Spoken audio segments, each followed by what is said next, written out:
મોહિની એકાદશી કી કથા। વૈશાખ માસની શુક્લ સુદ પક્ષની એકાદશી। ધર્મરાજ યુધિષ્ઠિર બોલ્યા, હે ભગવાન શ્રી કૃષ્ણ, વૈશાખ માસની શુક્લ પક્ષની એકાદશીનું નામ શું છે? તેની વિધિ કઈ છે? બધું વિસ્તારપૂર્વક કહો।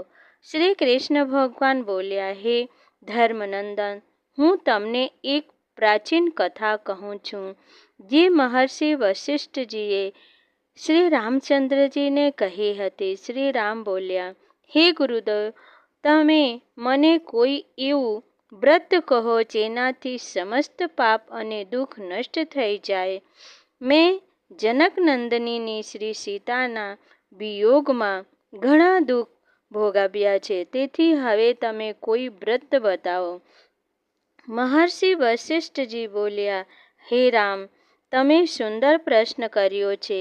તમારી બુદ્ધિ અત્યંત શુદ્ધ અને પવિત્ર છે। તમારા નામના સ્મરણ માત્રથી જ મનુષ્ય પવિત્ર થઈ જાય છે, તેથી તમારો આ પ્રશ્ન લોકહિતમાં અવશ્ય કામ આવશે।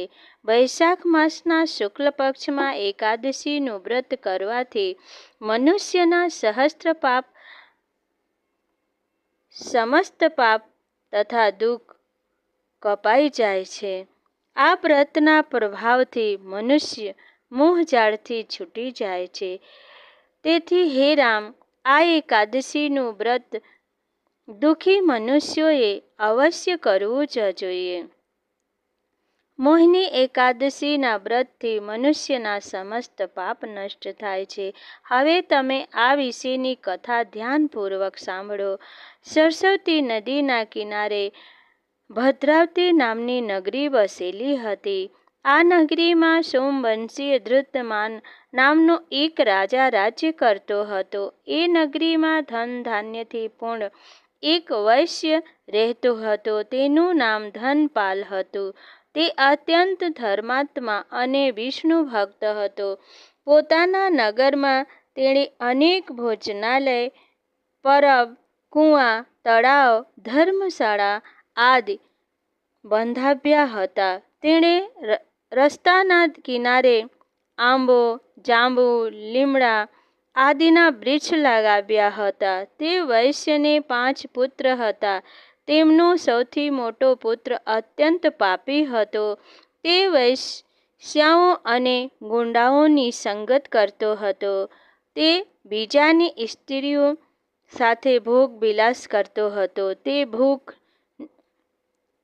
તે ખૂબ નીચ હતો અને દેવતા પિતૃઓને માનતો ન હતો। તેણે પોતાના પિતાના ધનનો ખરાબ વ્યસનોમાં ખર્ચ કરતો હતો। તે મદ્યપાન અને માંસભક્ષણ કરતો હતો। તેથી તેના પિતા, ભાઈઓ તથા કુટુંબીઓએ તેને ઘરમાંથી કાઢી મૂક્યો અને તેની નિંદા કરવા લાગ્યા। ઘરમાંથી કાઢી મૂક્યા પછી તે પોતાના આભૂષણો તથા વસ્ત્રોને વેચીને ગુજારણ કરવા લાગ્યો। ધન નષ્ટ થતાં વેશ્યાઓએ તથા ગુંડાઓએ પણ તેનો સાથ છોડી દીધો। હવે તે રાત્રિમાં ચોરી કરવા લાગ્યા। એક દિવસ તે પકડાઈ ગયો, પરંતુ સિપાહીઓએ વૈશ્યનો પુત્ર જાણીને છોડી દીધો। તે બીજી વાર પકડાઈ ગયો અને રાજાએ તેને જેલમાં બંધ કરી દીધો। કારાગારમાં રાજાએ તેને ઘણું દુઃખ દીધું અને તેને નગર છોડવાનું કહ્યું। અંતમાં તે દુઃખી થઈને નગર છોડીને ગયો અને જંગલમાં પશુ પક્ષીઓને મારીને ખાવા લાગ્યો। પછી શિકારી બની ગયો અને ધનુષ્ય બાણથી પશુ પક્ષીઓને મારીને ખાવા લાગ્યો। એક દિવસ તે પાપી ભૂખ તરસથી વ્યાકુળ થઈ ખાવાની શોધમાં નીકળી પડ્યો અને કૌંડિન્ય ઋષિના આશ્રમ પર પહોંચ્યો। એ સમયે વૈશાખનો મહિનો હતો। કૌંડિન્ય ઋષિ ગંગા સ્નાન કરીને આવ્યા। તેમના પલળેલા વસ્ત્રોના છાંટા માત્રથી આ પાપીને થોડી સુબુદ્ધિ પ્રાપ્ત થઈ। તે પાપી મુનિની પાસે જઈને